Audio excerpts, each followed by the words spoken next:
Buenos días. En el día de hoy, el lunes 13 de enero del 2025, iniciamos la clase de Derecho Mercantil. Hoy vamos a tocar el tema de la compañía anónima, ¿sí? La cual está establecida en el artículo 242 al 244. Así como también vamos a tocar los temas relacionados a la constitución de una sociedad, que va desde el artículo 245 al 258 del mismo Código de Comercio. Y vamos a ver la administración o los administradores de esa empresa, ¿no? De esas sociedades. Vamos a ver las asambleas que están establecidas desde el artículo 271 al 291 de ese mismo código. Existen también unas acciones en cada una de esas compañías anónimas, que es la que vamos a establecer el día de hoy, y cuáles van a ser las acciones para cada empresa al momento de formarse. Vamos a ver las obligaciones que están establecidas en los estatutos de esa misma empresa. Vamos a ver el balance y los comisarios. ¿Cuál es la función de cada uno de los comisarios?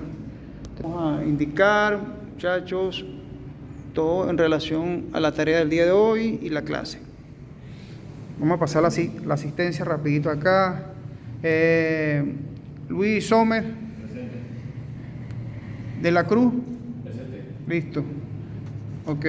Entonces, muchachos, lo que tenemos pautado para el día de hoy van a ser esos temas relacionados a la compañía anónima. Hoy vamos a hablar nada más puro de la compañía anónima. Acuérdense que todo lo que nosotros hablamos en relación a mercantil está establecido en nuestro código mercantil, pues, con algunas excepciones que están establecidas en el Código Civil, ¿no? Como algunas obligaciones, algunos contratos. Y entonces, por allí más o menos se establece en cuanto se realicen otros puntos que ya lo hemos tratado en otras oportunidades. Ok, el tema de la compañía anónima, no sé si alguno de ustedes sabe más o menos qué es una compañía anónima, qué tiene más o menos de la idea de que para ustedes una compañía anónima. Sommer de la Cruz, ¿qué te da a entender el nombre de la compañía anónima? Lo que te venga a la mente. Una compañía anónima es una compañía de nombre ficticio la cual...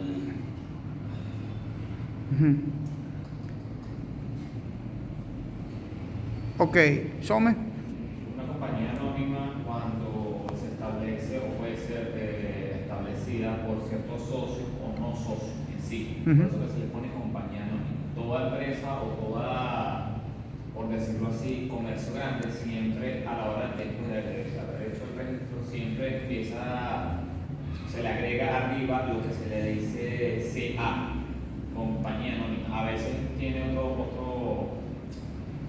otras iniciales, pero normalmente la normal es la CA, que es compañía anónima, pero es como le dije, formada por socios que tienen,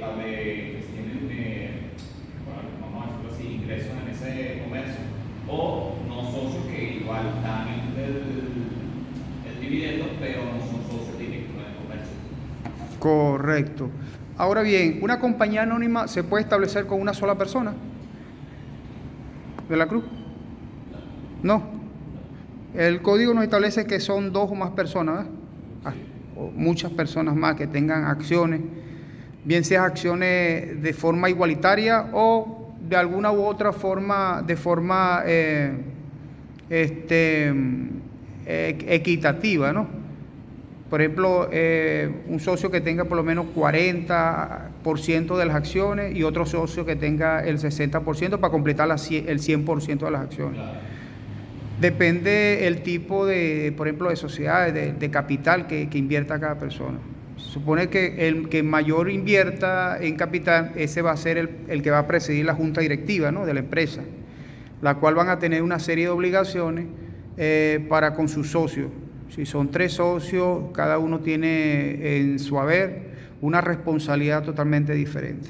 Ahora vamos a ver qué es lo que nos establece a nosotros el artículo 242. ¿Tienes el código? Correcto. Por favor, si lo puedes leer. Artículo 242. Ajá. La compañía anónima es administrada por uno o más administradores revocables, socios Ok, tal cual como lo establece el artículo 242, que una compañía anónima es administrada por uno o más administradores.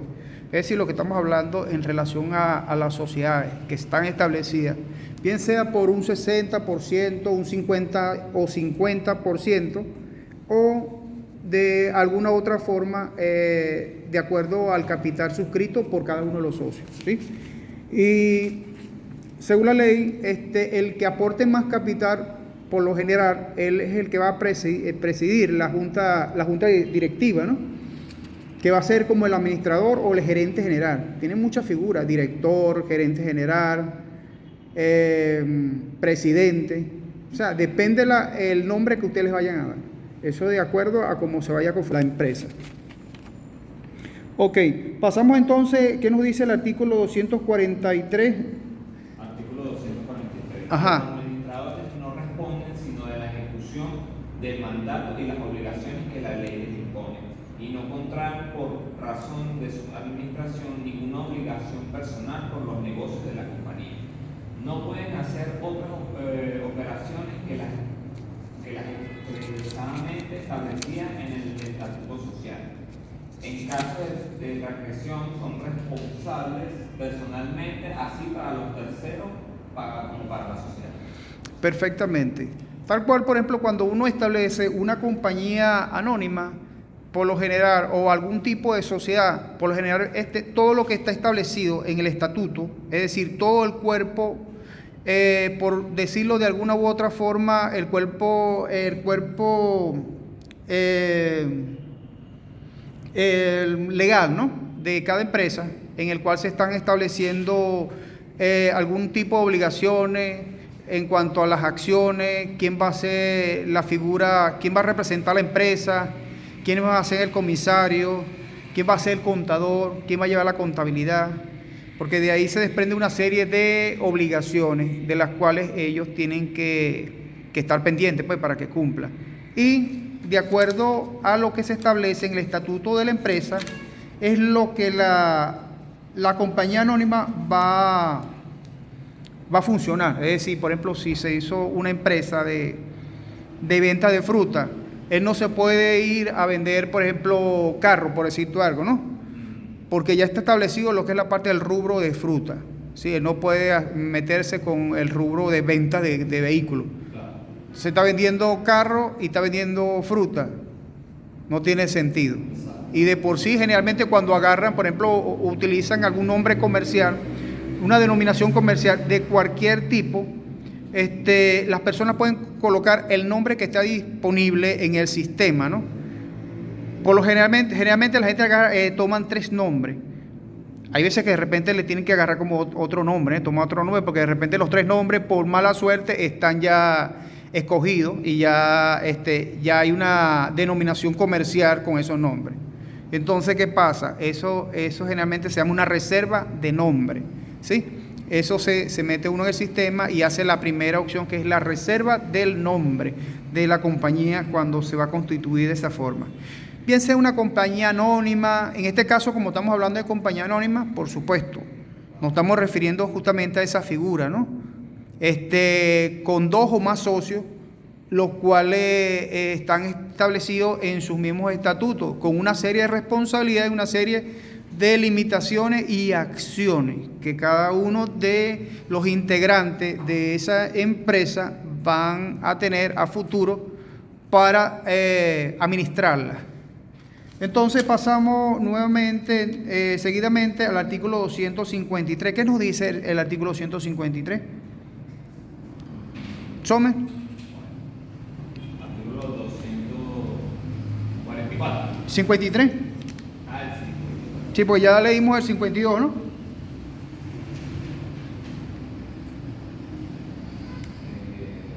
Bueno, lee primero el 252. ¿Oíste? Porque leímos primero. Sí. Transcurrido el término fijado para la entrega del encargo de los accionistas, la cuota de la parte, Ajá. tienen los promotores el derecho de obligar a los morosos a la entrega de ella y aún a los daños y perjuicios, o a dar por no hecha una suscripción sustituyéndola con otra. Ok, ¿qué dice el artículo 253? Ahora sí pasamos al artículo 253. Ese sí lo tengo porque aquí no se lee. ¿No aparece? No, sí, sí aparece, pero Ok, no se lee muy bien. déjame entonces leerlo por acá. Ok, dice el artículo 253 del Código de Comercio, enterada en la caja la parte del capital social necesario para la constitución de la compañía, los promotores deben convocar a los accionistas y a una asamblea general, ¿sí? Eso generalmente se hace a los efectos de que reconoce y aprueba la suscripción del capital social y la entrega en efectivo de las cuotas sociales, el valor de las concesiones, patente de inversión o cualquier otro valor aportado como capital y las ventajas estipuladas en provecho particular de algún socio o no, de ser que se acuerde el nombramiento de peritos de conformidad con lo establecido en el artículo 256. Esto de peritos generalmente es un especialista que se encarga de hacer algún tipo de cálculo, ¿no?, para la empresa. Generalmente son cuestiones contables, ¿no?, cuestiones contables. Vamos a llamar un perito en el sentido de un experto contable, podría ser un contador público, un administrador, ¿sí? Porque la ley te establece que para que puedan fungir como figuras en el sentido que ahorita lo vamos a ver de los comisarios, tiene que ser un administrador, tiene que ser un contador público o un contabilista. Esas son las tres figuras o tres profesionales que de una u otra forma van a administrar a una empresa. ¿Sí? ¿Se entiende? Sí, bro. Ok. Entonces, entre este artículo 253 también da que discute y aprueba los estatutos sociales. Los estatutos sociales, muchachos, no es más que el cuerpo de la constitución de la empresa, todo lo que establece el articulado, es decir, todo lo que se estableció entre los socios que va a formar la empresa como tal. ¿Cuál va a ser su misión, su visión? ¿Cuál va a ser su margen de ganancia? ¿Con cuántas personas va a funcionar la empresa? En fin, ¿a qué se va a dedicar la empresa? ¿Sí? ¿Cuál es su objeto social? ¿Cuál es su forma? Es decir, ¿cuál va a ser su función dentro de la administración? ¿A qué se va a dedicar la empresa?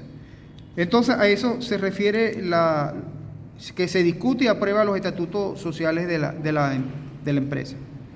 En las compañías anónimas también se nombran administradores, por ejemplo, cuando hacen algún tipo de asamblea. En este sentido, existen dos tipos de asambleas, ¿sí? En tal caso que le pregunten en el examen, ¿cuántos tipos de asambleas existen? Nada más dos: ordinaria y extraordinaria, ¿sí?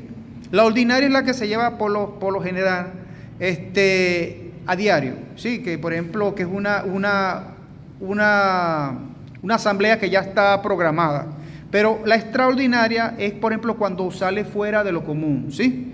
Que de repente surgió algún tipo de imprevisto y se tuvieron que reunir un fin de semana, ¿sabes? O en algún otro lugar que no estaba previsto en la asamblea ordinaria, sino que está fuera del lugar, pues. Es decir, es extraordinaria. Y entonces allí se acuerdan una serie de situaciones en las cuales se aprueban quiénes van a ser los administradores, quién va a ser la figura del presidente, en fin, todas esas figuras que son importantes para la constitución de una empresa. Se convoca entonces, se nombra también en esta compañía anónima a los administradores, ¿no? Habíamos hablado acá, se nombran los comisarios, ¿sí? Ya los comisarios habíamos indicado que los comisarios son tres figuras importantes. Cualquiera de ellas pueden ejercer el cargo de comisario en una empresa, ¿sí? En una compañía anónima. Estamos hablando de un contador público, estamos hablando de un administrador, estamos hablando de un contabilista, que son las personas o los profesionales que se encargan y que dice la ley que es lo que los permiten, pues debidamente, por supuesto, colegiado, ¿ok? Colegiado. Entonces, en tal caso de que se le haga una pregunta en relación a este tema, ya usted sabe cuáles son los tres tipos de profesionales que pueden fungir como comisario, y ya usted responde ya esa respuesta, dan esa respuesta. ¿Ok? Entonces, la convocación para esta asamblea, ¿sí?, se hará por la prensa en 8 días de anticipación, por lo menos, en uno de los periódicos de más circulación y también por las cartas omisivas dirigidas personalmente a los accionistas, pero sin que deba justificarse el cumplimiento de esta formalidad. Vamos a leer el artículo 254, Sommer.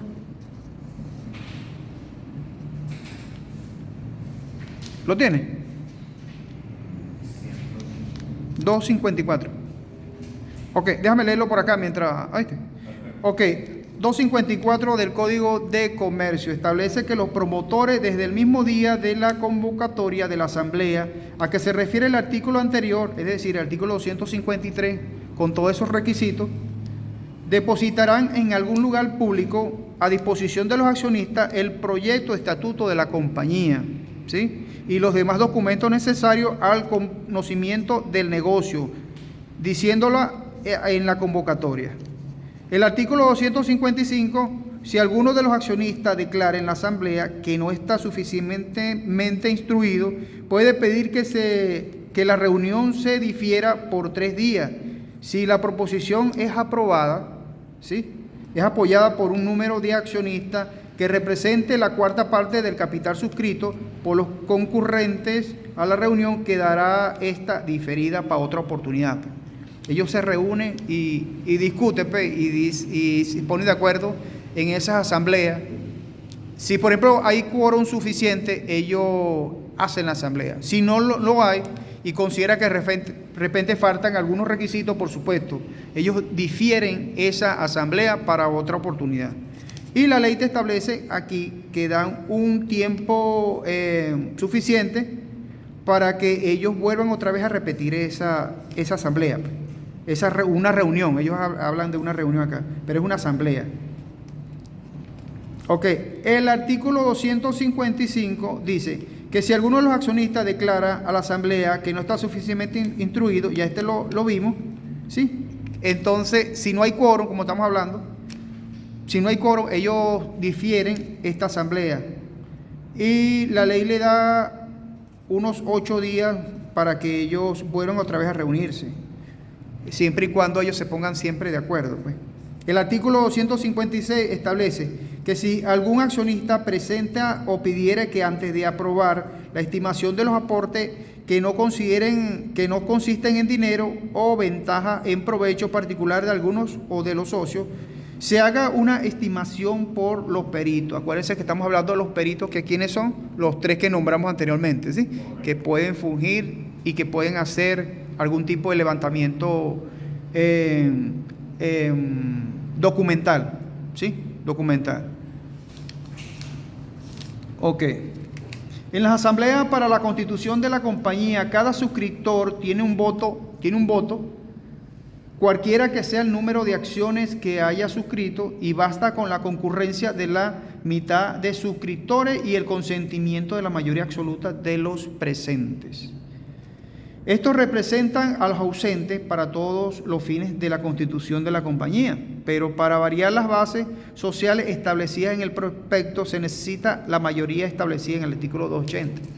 Por supuesto, para hacer una aprobación de algún punto que ellos estén establecidos en el estatuto, por supuesto que ellos van a dejarlo constancia cuando haya mayoría, ¿sí?, que estamos hablando cuando hay quórum. Quórum es, por ejemplo, cuando hay suficientes personas, ¿sí?, que aprueben tal solicitud. Cuando no hay esa cantidad de personas, es decir, esos accionistas suficientes, por supuesto, ellos difieren y vuelven otra vez a hacer otra reunión, ¿sí?, hasta que se pongan de acuerdo. Ok, vamos a hablar un poquito de los administradores.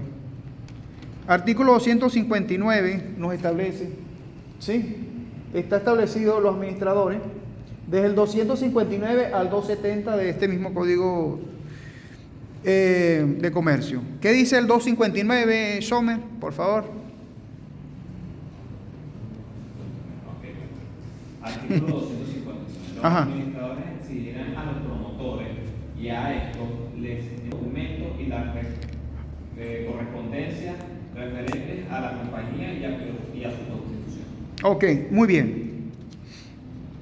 El artículo 260 también, además de eso, establece que los libros prescritos a todos comerciantes de los administradores de la compañía deben llevar el libro de accionista. Acuérdense que anteriormente nosotros habíamos hablado de los libros contables, ¿no?, que se deben de llevar, que eran aproximadamente como 5, ¿no?, que habíamos indicado.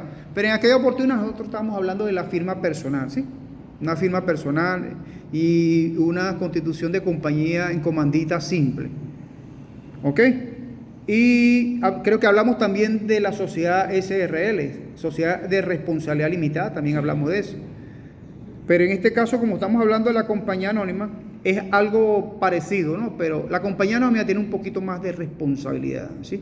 Porque acuérdense que están hablando de un capital mayor con una cantidad de personas o de recursos humanos, ¿sí?, factor humano, que de él se desprende la gran cantidad de capital que o genere los ingresos de la compañía. Pues cuando uno, por ejemplo, constituye una empresa, eso tiene una obligación por parte de cada uno de los socios. Cada uno de los socios tiene unas obligaciones, que eso lo vamos a ver ahorita rapidito, ¿sí? Ok, entonces, como estamos hablando de los administradores, ¿sí?, aquí aparece que en el 260 dice que además de los libros prescritos a todos los comerciantes, los administradores de la compañía deben llevar el libro de accionista, donde conste el nombre y domicilio de cada uno de ellos con expresión del número de acciones que posea. Es decir, en el libro de accionista se va a escribir lo que es la parte de todas las acciones de los socios. Por ejemplo, Sommer, ¿cuántas acciones lleva Sommer o constituye Sommer en esa empresa? De la Cruz, ¿cuántas acciones lleva de la Cruz? Todo eso, hasta el día que se aperture ese libro. Eso tiene, por lo general, esos libros los lleva un contador público, ¿no? La gente le paga, por ejemplo, una persona externa y le lleva la contabilidad, ¿sí? Y le llevan toda su administración y, por supuesto, tienen que dejar constancia y firmarlo. Eso también tienen que dejar constancia también en el registro mercantil, ¿oíste? Todo eso que se haga tiene que también dejar constancia del registro mercantil, de las acciones, todo eso. Se supone que ya en el estatuto ya debe estar formado, porque siempre hay que tener una actualización del estatuto de la empresa para saber cuáles son los socios activos de cada empresa. Eso generalmente tiene que hacer una participación al registrador mercantil. ¿Y eso se hace en cierto tiempo, profe, o se hace cada vez que hagan un cambio? Cada vez que hagan un cambio o cada vez que pretendan o inviten a una persona especial para que adquieran algunas acciones. Entonces tienen que modificarlo. Mientras no hagan eso, no hay ningún tipo de inconveniente. El libro puede estar allí permanentemente con la última información. Pero es importante siempre tener esa información que es de vital importancia. Porque cuando vengan los parafiscales, es decir, los organismos que se encargan de revisar todas esas instituciones, de revisar cómo está constituida la empresa y si de repente la empresa no está al día en cuanto a esa información en los libros de accionistas, ¿me entiendes?, van a tener algún tipo de sanción. ¿Ves? Y entonces se supone que el registrador mercantil tiene que tener esa información. ¿Y quién se la pasa? Los socios, haciéndole llegar una carta, un oficio dirigida a ese registrador mercantil, indicándole la suscripción de cada una de las acciones, ¿no?, de cada una de las personas que adquirieron las acciones. Por ejemplo, si Sommer vendió 2 o 3 acciones, eso tiene que constar en el libro de accionista, ¿sí? Todo eso. Todos los movimientos que hagan en relación a las acciones tienen que quedar constancia en el libro de accionista. ¿Sí? ¿Se entiende? Sí, perfecto. Ok. Tanto el capital primitivo como por cualquier aumento y las cesiones que se haga. ¿Ves? Allí también en el mismo libro, también cada vez que se aumente el capital, porque siempre, como tenemos una economía muy fluctuante, ¿sí?, y aquí generalmente el capital tiende a aumentar. Y entonces eso también tienen que participarlo, tienen que también llevarlo en el libro y participarlo al registrador mercantil. Cada vez que hagan algún movimiento, acuérdense de eso, algún movimiento en el libro, tienen que participárselo al registrador mercantil, para que él tenga en cuenta esa situación, ¿sí? Y entonces dejan constancia en el libro. Ok. El libro de acta de asamblea. ¿Te acuerdas del libro de acta de asamblea? Ok, eso lo vimos la vez pasada, el libro de acta de asamblea. El libro de acta de asamblea no es más que donde se especifica, donde se llevan o se acuerdan todas las reuniones de las asambleas ordinarias y extraordinarias que se haga o que dé lugar a un cambio en la empresa, ¿sí? Por X circunstancia, una emergencia o alguna situación, por ejemplo, indebida, incluso alguna quiebra que pueda establecerse, ¿no? Acuérdense que hay varios tipos de quiebra. Hay quiebras que son fraudulentas, es decir, que constituyen algún tipo de delito. Hay otras que no, que son involuntarias, que son ajenas a las personas, que se produjo por causa de fuerza mayor, es decir, que la persona prácticamente no es responsable, pero no constituye delito. Pero hay unas que sí. Hay unas que sí, porque así lo establece el Código de Comercio, ¿sí? Y entonces para eso establecen también unas sanciones. Yo creo que nosotros vimos en alguna oportunidad lo que es la parte de las quiebras. Algo lo mencionamos al principio, ¿verdad? Al principio sí. Al principio, cuando estamos hablando incluso de las mismas firmas personal, que también tocamos un punto en relación a las SRL, ¿sí? Sí. Sociedades de Responsabilidad Limitada. Acuérdense que esa sociedad de responsabilidad limitada es una compañía, pero está muy limitada por el capital que ella suscribe, ¿no? En cambio, acá no, porque cada uno de los socios responde por lo que ellos aporten. Y acuérdense que en la firma personal, la diferencia con esto es que la firma personal, las personas responden por sus peculios, es decir, por lo que ellos tengan.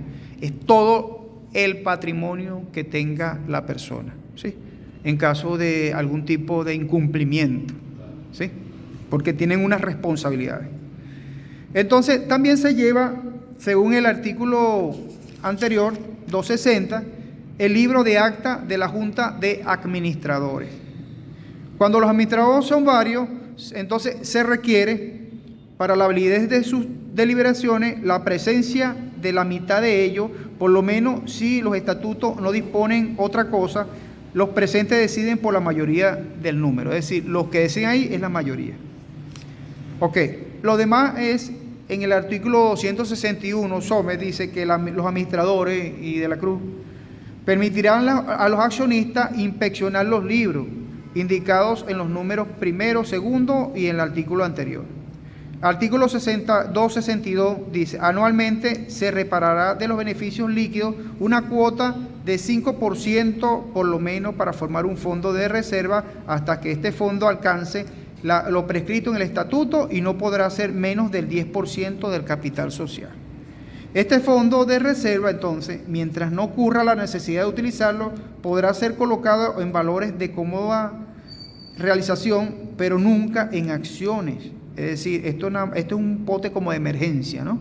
Es como decir, como una caja chica que se maneja. Pero nunca va a estar, ¿cómo te digo? No va a estar suscrito al capital, sino que eso es un fondo aparte, que eso lo llevan siempre, que por ley tienen que dejar, por ejemplo, un capital, por ejemplo, en este sentido son 5%. Y todo eso también se establece en los mismos libros, ¿no? Eso lo realizan los mismos administradores, tienen que hacer todos esos cambios. Ok. Los administradores no pueden adquirir las acciones de la sociedad por cuanto ella, salvo en el caso de que la adquisición autorizada por la asamblea y se haga una suba proveniente de utilidades regularmente obtenidas según los balances sociales. En ningún caso es permitido de la sociedad hacerse préstamos o anticipaciones en garantía con sus propias acciones. Es decir, que por ejemplo a ellos no se les permite pagar y darse el huerto, ¿sí? Porque ellos son los administradores de la empresa. Imagínate el desastre que puede ocasionar esa situación, ¿sí? Ellos están limitados a cumplir una función específica para la empresa. Ok. Cuando los administradores reconozcan el capital social según el inventario y balance ha disminuido un tercio, deben convocar a los socios para interrogarlos si optan por reintegrar el capital o limitarlo a la suma que queda o poner la sociedad en liquidación. Cuando la disminución alcance a los tercios del capital, la sociedad se podrá necesariamente en liquidación si los accionistas no prefieren reintegrarlo o limitar el fondo social del capital existente. Cada 6 meses formarán los administradores un estado sumario de la situación activa y pasiva de la compañía y pondrán a disposición a los comisarios. Los administradores son solidariamente responsables con los accionistas y para con los terceros. De la verdad de las entregas hechas en caja por los accionistas, de la existencia real de los dividendos pagados, de la ejecución de las decisiones de la Asamblea y en general el exacto cumplimiento de deberes que les impone la ley y los estatutos sociales. Si los estatutos no disponen otra cosa, los administradores duran 2 años. Los administradores duran 2 años y son siempre reelegibles, ¿sí? De acuerdo a los mismos accionistas, y eso se hace a través de asamblea ordinaria, ¿sí? La responsabilidad de los administradores por actos u omisiones se extiende a aquellos que, estando exentos de culpa, hayan hecho constar en las actas respectivas su no conformidad, dando noticia inmediata a los comisarios. El administrador que en una operación determinada tiene ya en su propio nombre como representante de otro un interés contrario al de la compañía debe manifestarlo así a los demás administradores y abstenerse de invertir en la deliberación sobre la materia. La gestión diaria de los negocios de la sociedad, así como la representación de ésta en lo que concierne a la gestión, puede ser confiada a directores, gerentes u otros agentes, lo que estamos hablando. Ellos constituyen, por ejemplo, la figura que si director, de acuerdo al número de acciones que tenga cada persona. Puede ser que el que tenga mayor acción, acuérdense siempre de eso, mayor acción es el que va a presidir prácticamente la asamblea, ¿no? Sí, y eso se deja constancia en los estatutos. ¿Quién va a ser el presidente? Puede ser de repente, si hay muchas personas, de repente que nombre un vicepresidente, un secretario, un administrador, en fin, ¿quiénes van a ser cada uno de esas figuras que de una u otra forma tienen una responsabilidad y unas obligaciones? Dime eso. Profe, justamente le iba a preguntar, ¿es obligatorio que por lo menos el dueño de la empresa no puede ser administrador? ¿O tiene que, o sea, si yo soy dueño de una empresa, ¿puedo ser administrador o es obligatorio asignado? Lo que pasa es, fíjate bien, él puede ser administrador. No tiene ningún tipo de inconveniente, porque acuérdate que él va a ser el presidente y el presidente va a ser un administrador, ¿sí? General, ¿sí? Pero quien lleva la contabilidad de toda la situación, del ingreso, de las reuniones, del balance, de lo que ingresa, de lo que egresa, todo eso va a ser a través de una persona profesional en esa área, ¿sí? Generalmente, por ejemplo, cuando se nombra un comisario de una empresa, es para las funciones de comisario, no puede ser las funciones de contabilidad, ¿sí? Generalmente, por ejemplo, cuando uno hace, por ejemplo, un balance o solicita un balance, el balance te lo firma el contador, ¿sí? Y el comisario es recomendado por el mismo contador, pero otra persona, no puede ser el mismo, ¿sí? Entonces, tienen que ser figuras totalmente diferentes.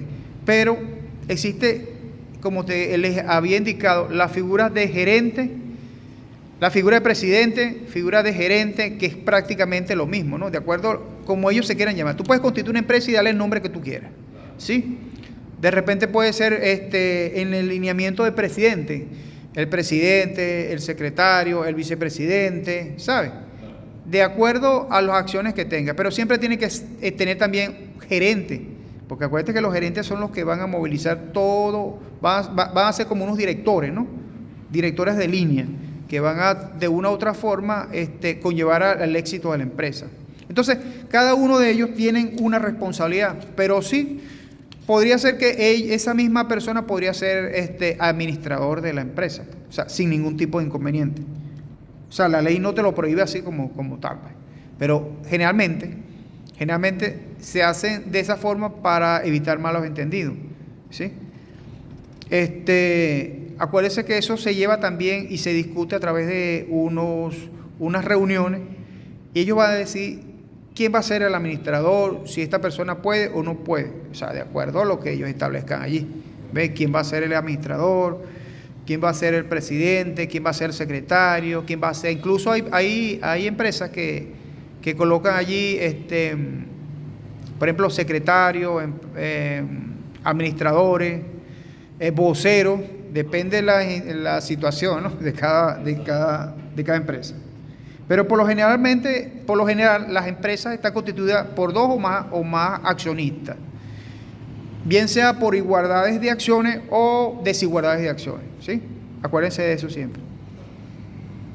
Ok, seguimos entonces de las asambleas. Las asambleas, como hemos indicado en el artículo 271, las asambleas son ordinarias o extraordinarias, no existe otra, que estamos hablando al principio, ¿se acuerdan que les dije? Ok, eso está establecido en el artículo 271, sí, Sommer de la Cruz. No hay otra, hay 2. La ordinaria es la que se establece generalmente, que estamos aquí trabajando, de lunes a viernes se hace una asamblea ordinaria, de lunes a viernes de 8 a 4 de la tarde. Esas son ordinarias, sí, establecidas durante el ejercicio del comercio. Y la extraordinaria es que sale de emergencia y en otro lugar, ¿sí? Puede ser en el mismo sitio, pero un fin de semana, un día feriado. ¿Sí? Esas son asambleas extraordinarias o fuera del ambiente laboral, exacto, totalmente, tanto de la hora como el sitio, porque de repente puede ser que se haga una asamblea extraordinaria a las 3 de la mañana, porque era necesaria, pues de repente necesitan de una u otra forma reformar o ampliar un poco más el capital, o de repente, como te estoy indicando, hay unas personas que están interesadas en comprar mis acciones y yo quería vender unas acciones. Vamos a poner esa situación, y se dio de forma extraordinaria, o sea, no fue una cuestión así impensable, pues, ¿sí? Algo así como dicen por ahí, improvisada. Esas son las asambleas extraordinarias, que salen de emergencia. ¿Estamos claros? Dos tipos de asambleas, aquí no hay más nada. 2 tipos de asambleas, ordinaria y extraordinaria. Ok, seguimos entonces. Ok, los accionistas deben asistir a las asambleas. Si los estatutos no disponen otra cosa, las asambleas ordinarias o extraordinarias no podrán considerarse constituidas para deliberar si no se haya representado en ella un número de accionistas que represente más de la mitad del capital social. Acuérdense que, como estamos hablando anteriormente, tiene que existir un quórum, ¿no? La mitad más 1, eso es quórum, ¿sí? Para que se dé una situación, una asamblea, tiene que ser la mitad más 1. Es decir, 50% más 1%, es decir, 51%, ¿sí? Para que se pueda dar. Si no, ellos posponen la asamblea, ¿sí? Entonces, la asamblea ordinaria se reunirá una vez al año. La ordinaria, por lo menos en la fecha que determinen los estatutos, si en esta no hubiere número suficiente de accionistas, igual, si se van a reunir o no, con la representación que establece el artículo anterior. 3 días después, sin necesidad de nueva convocatoria, y si entonces tampoco lo hubiere, se procederá como lo dispone el artículo 276. ¿Sí? La asamblea ordinaria se discute, en la asamblea ordinaria se discute, primero, se discute y aprueba la modificación del balance con vista del informe de los comisarios, nombra a los administradores llegado al caso, ¿sí? En tal caso, nombra a los comisarios, esta es la ordinaria, fija retribución que haya de darse a los administradores y comisarios, si no se haya establecida en los estatutos, por supuesto. Conoce de cualquier otro asunto que le sea especialmente sometido a la asamblea. La asamblea extraordinaria se reunirá siempre que interese a la compañía, lo que estamos hablando, de una forma emergente, ¿no? De emergencia. Cuando la reunión no asistiere número suficiente de accionistas, se toma en cuenta, por supuesto, la misma situación, el 50 más 1, ¿sí? Ok, con 5 días de anticipación por lo menos y con expresión de motivo de ella. Y este establecerá y quedará constituida, sea cual fuera el número y representación de los socios que asistan, expresándose así en la convocatoria. La asamblea ordinaria o extraordinaria debe ser convocada por los administradores, por la prensa en periódico de circulación con 5 días de anticipación por lo menos y fijado para su reunión.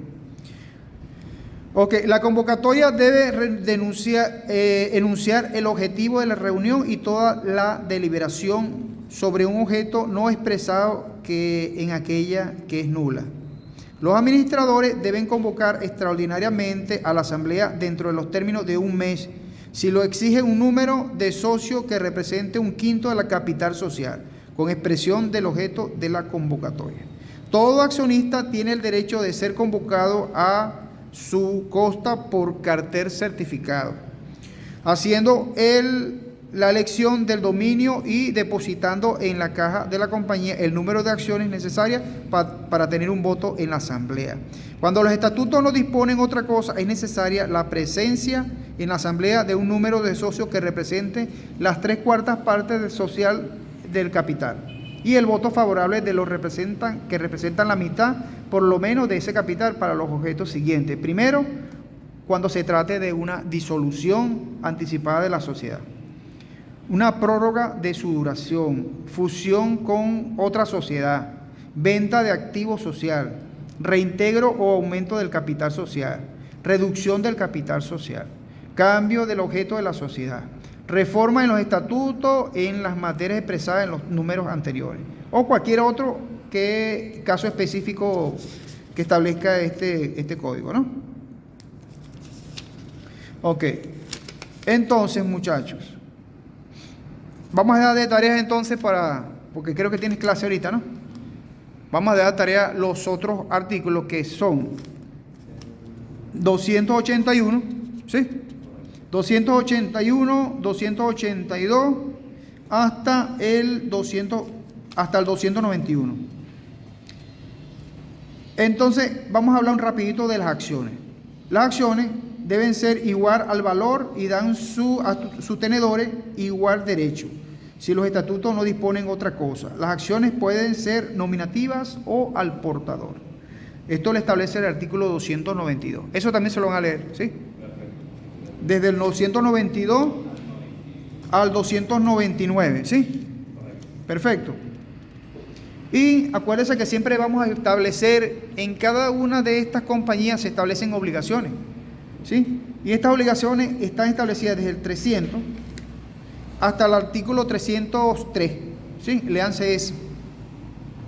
El balance, bueno, ya ustedes saben cuál es un balance, ¿no? De la empresa, ¿sí? Que constituye el patrimonio de lo que es la empresa como tal. Léanse eso desde el 304 al 308. Y luego vamos a pasar, muchachos, de lo que es la parte de los comisarios, desde el 309, que los comisarios nombrados conforme a lo dispuesto en el artículo 287 tienen un derecho ilimitado de inspección y vigilancia. Eso es lo que hacen los comisarios. Tienen que estar pendientes de cada una de las acciones que se realicen en la empresa. Por lo generalmente eso no se cumple, porque por ejemplo le pagan a un comisario y a ellos se olvidan, pues. ¿Me entiendes? Es una figura de papel nada más, pero de acción como tal no. Nada más para los efectos legales, ¿sí? Se nombró el comisario por cierto tiempo, 1 o 2 años y ya. Y pueden nombrar otro comisario si quieren. Entonces, están establecidas las funciones de los comisarios, es decir, lo que es la parte del comisario, del 309, muchachos, hasta el 311, ¿sí?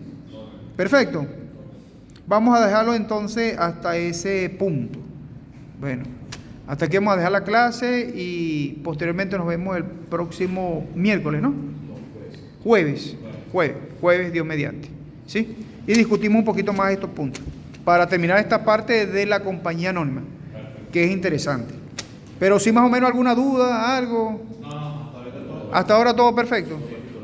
Ok, bueno, feliz día. Nos vemos la próxima clase. Gracias. Bueno, terminamos la clase del día de hoy. Se les explicó en relación a la compañía anónima que va desde el artículo 242 hasta el 244, explicadito, y la próxima clase haremos un repaso en relación a estos artículos. Se les mandó una tarea en relación a estos puntos para hacer una discusión en la clase. Bueno, hasta luego, feliz tarde.